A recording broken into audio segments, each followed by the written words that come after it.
several members of our intrepid crew had gone information hunting with quite a bit of success. Winnie was looking into free agents who may be able to connect you guys with buyers for your cargo, and had heard about three of particular note. Huan, who you'd already met in passing, who was rumored to be the more connected of the three, one of the larger reps. Very concerned about reputation, and perfectly fine gentleman, unless you cross him, in which case bad things happen. Olivia was the second free agent she heard about. Second most common, most popular. Though few people would admit to directly working with her. And from comments that were made, it seems she has something of a taste for the macabre. Though she was said to always be able to get a little bit better deal for everyone involved.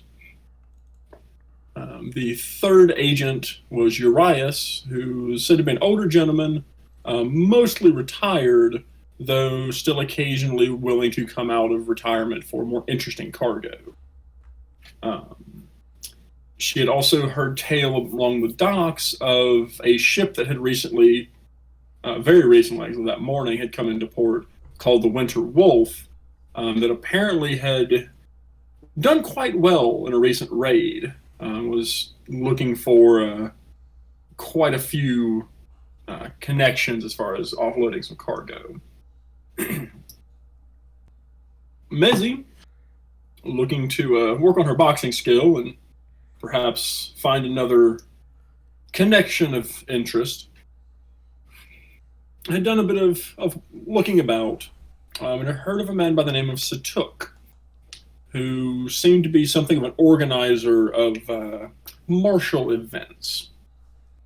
Managed to track down a bar he hung out, known as Groton. Upon making some inquiries, she was challenged to prove her interest by the bartender and a very large man, who proceeded to thump her rather heartily. Mezzy managing to sneak out an uppercut and rock the man's world enough to put an end to the challenge and prove herself more than capable. The bartender, a jovial man by the name of Gustav, invited her back later in the evening to speak with Satuk and kind of make her case. Satara, in her performer's garb, kind of bussed about town, made a little coin, just kind of ear to the ground, kind of hearing, looking for rumor. She also heard tale of this prize cargo the Winter Wolf had brought in, as well as a number of rumors concerning the new, very interesting-looking ship in port by name of Visliani. Where it might have come from, who the captain was.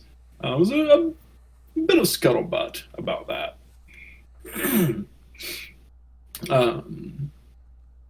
Mezzy, upon returning to the ship and feeling a little worse for wear, retired to her cabin. Satara, returning to the ship, was informed by Joshish of Mezzy and Kasumi's condition.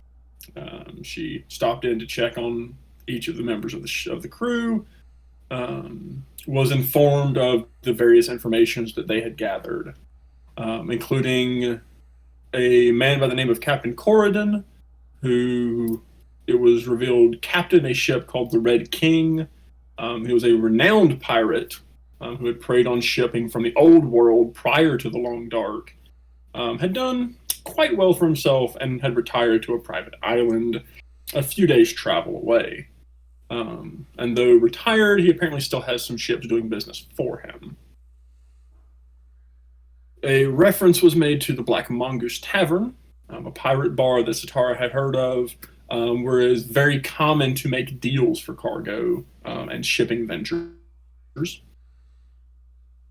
Party, feeling a bit better after a bit of a rest, decided to head to the Groton that afternoon and evening, where Satara proved herself more than capable of a drinker and chugged a very large stein of the house special.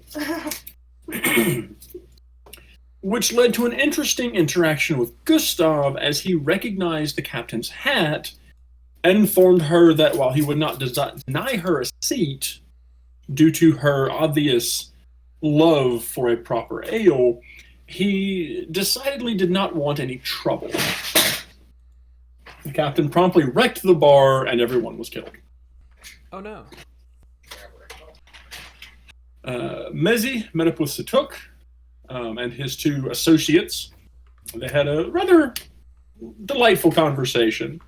And Mezi was invited to participate in some exhibitions the night after next. So it would be the night of the 28th. Kasumi, splitting off from the party to kind of keep an eye on things, noticed a pair of men taking particular note of Satara when they took their leave. Kasumi spoke with Gustav, where it was revealed that there was a bounty on the captain's hat and whatever head it sat upon.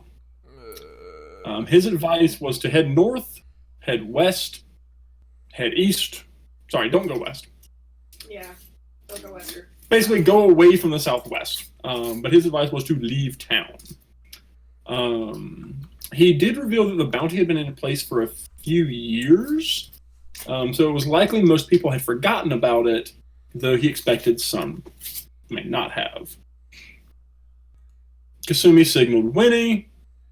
The three left the bar, where Kasumi was very adamant that Satara remove her hat upon informing her of the bounty in place for it.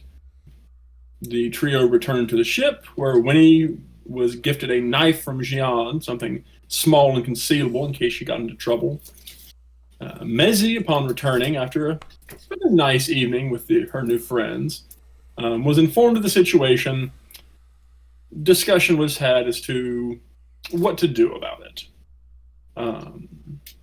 It was decided that the crew should be informed just for their own safety, and that you guys would sleep on it. Satara, deciding that was never going to happen, dressed in her performer's garb and left the ship, heading into town. Mezi, Winnie, and Kasumi decided to tail her and followed her to a place that everyone recognizes as the Black Mongoose, given its very large status and the rather obvious large sign hanging out front.